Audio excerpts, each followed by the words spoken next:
According to Busiek, it was editor-in-chief Tom DeFalco's suggestion that they use the big events from Marvel's history as the timeline in which Phil Sheldon lived in.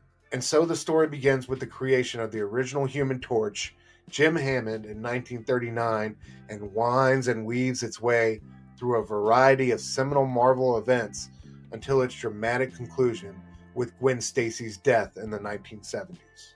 Busiek would go on to say, quote, "So it felt like with limited space, we had to make choices that would move the story along, see things developing rather than covering similar ground.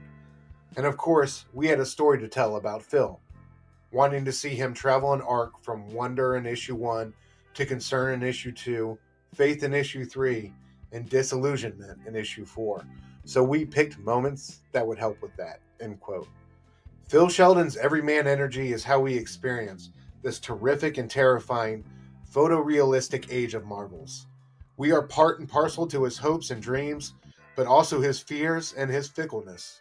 As the man off the street, Phil's vulnerable relatability and his character progression through his actions and attitudes towards superheroes is one of the very best elements of the book.